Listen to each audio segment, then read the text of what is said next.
तो ये movie Thor comic series पर बेस्ड है, जो कि ओरिजिनल थॉर मूवी से बिल्कुल ही अलग है और कैरेक्टर्स का यूज करके एक न्यू कॉन्सेप्ट बनाया गया है। स्टोरी में बताया गया है कि king of God Odin ash gourd में रहते हैं। इसके अलावा बताया गया है कि गॉड्स एसगार्ड में, मॉन्स्टर्स ऑर्डगार्ड में, जबकि मॉर्टल्स यानी कि आम इंसान मिडगार्ड में रहते हैं। जिसके बाद सीन दो छोटे बच्चों जेल्फी और रोजवा पर आते हैं, जो भी मॉर्टल्स हैं और अपने पेरेंट्स के साथ मिडगार्ड में रहते हैं। एक दिन आसमान में बहुत जोर से बिजली चमकती है और अगले ही लम्हे थॉर लोकी के साथ मिडगार्ड में उतरता है। थॉर वहाँ का विजिट करने आया था और उसने इनका घर चुना था स्टे करने के लिए। यहाँ पर थॉर ही उन्हें खाना ऑफर करता है, जिससे कि हमें उसके इमॉर्टल गोट के बारे में पता चलता है। थॉर के पास एक ऐसी गोट है जिसका मीट खाने के बाद उस पर अगली सुबह दोबारा से मीट आ जाता है, मगर इसके लिए जरूरी है कि कोई उसकी बोन्स को ना तोड़े।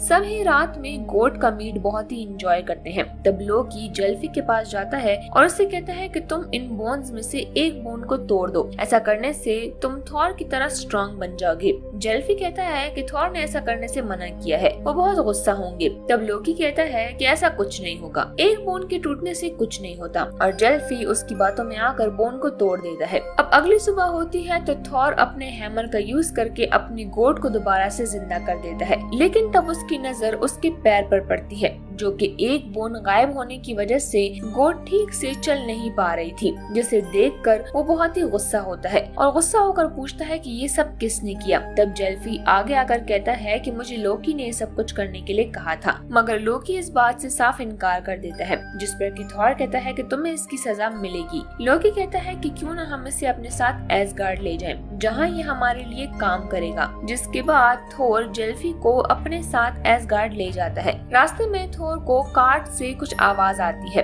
तब उसे पता चलता है कि जेल्फी की बहन रोजवा उनके साथ छुपकर वहां पर आ चुकी है, जिसे देखकर थोर गुस्सा होता है और लोकी से कहता है कि अब ये तुम्हारी जिम्मेदारी है। खैर, जब ये सभी एसगार्ड पहुंचते हैं तो थोर अपने एक सिपाही को मरा हुआ देखता है। थोर को पता चलता है कि ये काम एक वुल्फ का है और फिर थोर बाकी गॉड से बात करने जाता है। साथ ही वो रोजवा और जेल्फी को समझा देता है कि उन्होंने उसके अगेंस्ट कोई बात नहीं करनी। जब थोर अंदर जाता है तो बाकी गॉड्स और उसके बीच में बहस हो जाती है, क्योंकि वो कहते हैं कि थोर हमेशा ऐसे ही लापरवाही करता है। तभी वहाँ पर ओडिन की वाइफ को दिखाया जाता है, जो कि दिल ही दिल में रोजवा को देखकर कहती है कि तुम्हारा सफर तो अब शुरू हुआ है, बस हिम्मत मत हारना और स्ट्रॉन्ग रहना। हैरानी की बात ये थी कि रोजवा उसकी ये बात सुन पा रही थी, जिस पर कि वो उससे बात करने के लिए मुड़ती है, मगर थोर को उस पर गुस्सा आ जाता है और वो उसे डांट देता है। इसके बाद ओडिन थोर को कहता है कि तुम्हें हर हाल में उस वुल्फ को हराना ही होगा। खैर, अब रोजवा और जेल्फी को नौकरों वाले एरिया में ले जाया जाता है, जहाँ पर रात में जब वो सो रहे होते हैं तब उनके पास एक ड्वार्फ आता है जिसका नाम क्वर्क है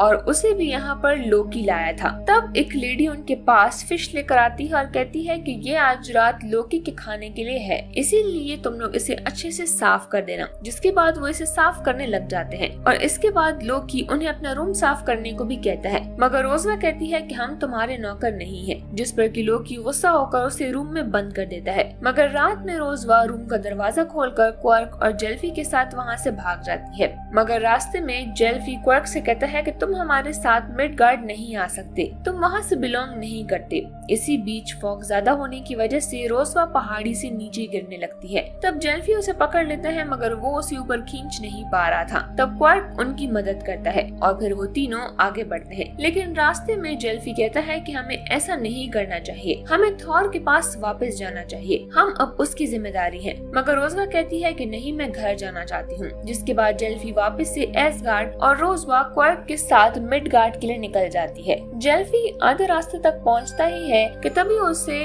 ऑर्डगार्ड का एक जायंट पकड़ लेता है। जायंट जेल्फी से पूछता है कि तुम कौन हो, तो जेल्फी बताता है कि मैं थॉर का नौकर हूँ। तब जायंट का साथी उसे कहता है कि मैंने सुना है कि इसके साथ इसकी बहन भी आई है, हो सकता है कि वो चाइल्ड ऑफ लाइट हो। जायंट जेल्फी से कहता है कि मैं थॉर से भी ज्यादा पावरफुल बनूंगा, तुम मेरे साथ चलो, और जेल्फी उसके साथ चला जाता है। अगली सुबह हम रोजवा और क्वर्क को देखते हैं जो जब सो रहे होते हैं तो तब उन पर एक जायंट अटैक करने वाला होता है, मगर तभी थॉर वहां आकर उन्हें बचा लेता है। थॉर जेल्फी के बारे में पूछता है तो तब जेल्फी कहती है वो तो तुम्हारे पास आने के लिए ही निकला था। थॉर कहता है वो मेरे पास नहीं आया, हो सकता है कि वो जायंट्स के हाथों लग गया हो, हमें उसे ढूंढना होगा। रास्ते में उन्हें टियर अपनी फौज के साथ मिलता है। पूछने पर वो बताता है कि मैं यहाँ पर वुल्फ को पकड़ने आया हूँ। तभी रोजवा को कुछ आवाज आती है और वो चिल्लाकर सबको अलर्ट करती है कि वुल्फ आने वाला है, और थोड़ी ही देर में वुल्फ उनके सामने होता है। वुल्फ रोजवा के सामने आता है मगर उसे कुछ भी नहीं कहता और वहाँ से चला जाता है। थोर भी सब कुछ देख रहा होता है।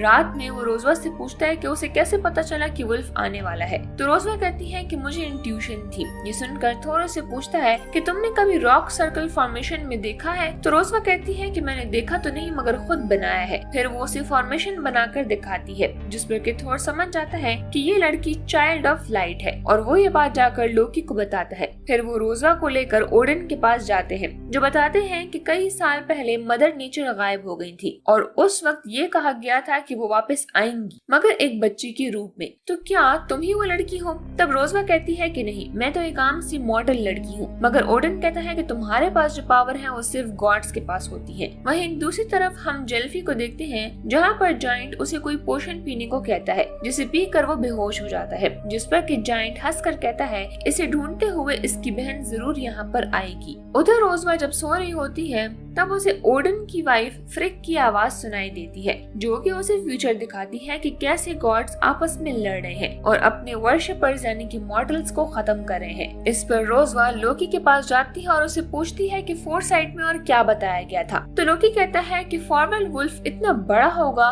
कि वो सन को भी निगल जाएगा और हर तरफ अंधेरा हो जाएगा। खैर अगले दिन रोजवा, क्वर्क, लोकी और थोर जेल्फी को ढूंढने के लिए निकल जाते हैं। ऑर्टगार्ड पहुंचकर थोर जायंट से कहता है कि मैं यहाँ पर जेल्फी को लेने आया हूँ। तब जायंट कहता है कि तुम इसे ऐसे तो नहीं ले जा सकते, लेकिन इससे पहले तुम्हें एक कॉन्टेस्ट जीतना होगा। थोर इसके लिए मान जाता है। फर्स्ट राउंड में लोकी उसे पीने के लिए एक बहुत बड़ा प्याला देता है, मगर वो उसको पी नहीं पाता और हार जाता है। थोर गुस्से में आकर कहता है कि कोई और कॉन्टेस्ट दो। तब जायंट कहता है कि मेरी क्वीन के साथ पंजा लड़ाओ। थोर इस पर हंसता है, मगर जब पंजा लड़ाने की बात आती है तो क्वीन से हार जाता है। इससे थोर को और भी गुस्सा आता है और वो कहता है कि मैं लड़ना चाहता हूँ। तब वहाँ पर जायंट की मदर आती है, जिस पर थोर कहता है कि मैं बूढ़ी औरतों से नहीं लड़ता। ये सुनकर जायंट की मदर थोर को दोनों हाथों से पकड़ती है और वो एकदम से बूढ़ा होकर मर जाता है। ये देखकर लोकी रोजवा को वहाँ से भागने के लिए कहता है और वो किसी तरह से एसगार्ड पहुँच जाती है। वो ओडिन को बताती है कि थोर मर चुका है, मगर ओडिन उसकी बात की नहीं करता और कहता है कि हम गॉड्स हैं, हम नहीं मर सकते। जिसके बाद रोजवा एक गुफा में जाकर फेनरल वुल्फ से मिलती है। नेक्स्ट सीन में हम फ्रिक और ओडिन को देखते हैं। फ्रिक ओडिन से कहती है कि तुम जानते हो कि वो लड़की चाइल्ड ऑफ लाइट है और इमॉर्टल भी है, मगर याद रखो कि इमॉर्टल ही हमें पूरा करते हैं। तभी वो देखती है कि रोजवा फेनरल वुल्फ के साथ वहाँ पर आती है। ओडिन कहता है कि रोजवा तुम पीछे रहना, बाकी जायंट से हम निपटेंगे। लेकिन वहाँ पहुँचकर ये लोग हारने लगते हैं। तब वुल्फ जायंट से लड़ने आगे आता है और उन्हें मारकर वो ऑर्टगार्ड पहुँच जाते हैं, जहाँ पर वो देखते हैं कि थोर तो मर चुका है और लोकी ऑर्टगार्ड जायंट से फाइट कर रहा होता है। रोजवा थोर के पास जाकर उसे उठाने की कोशिश करती है। वो कहती है कि थोर गॉड ऑफ थंडर है, उसे उठना ही होगा, जिस पर कि थोर का हैमर मूव करने लगता है और जमीन हिलने लगती है और थोर जिंदा होकर रोजवा को वहाँ से हटने का कहता है और फिर अपने हथौड़े की मदद से वो जायंट्स को मारने लगता है। एक जायंट रोजवा के पास आता है, मगर तभी उसके अंदर से एक रोशनी निकलती है, जिससे कि वो जायंट मिट्टी में बदल जाता है। सभी जायंट को खत्म करने के बाद वो लोग जेल्फी को लेकर वहाँ से बाहर आ जाते हैं, जहाँ पर रोजवा वुल्फ को उसकी आवाज में अलविदा कहती है। सीन एसगार्ड पर शिफ्ट होते हैं, जहाँ पर ओडिन रोजवा को गॉड की चेयर ऑफर करता है और उसे एसगार्ड में रहने का कहता है, लेकिन रोजवा इसके लिए मना कर देती है और कहती है कि मैं अपने पेरेंट्स के साथ रहना चाहती हूँ और थोर उसे खुद मिडगार्ड छोड़ने जाता है, जहाँ उसके पेरेंट्स उन्हें देखकर बहुत ही खुश होते हैं और इसी के साथ ही मूवी यहीं पर एंड हो जाती है।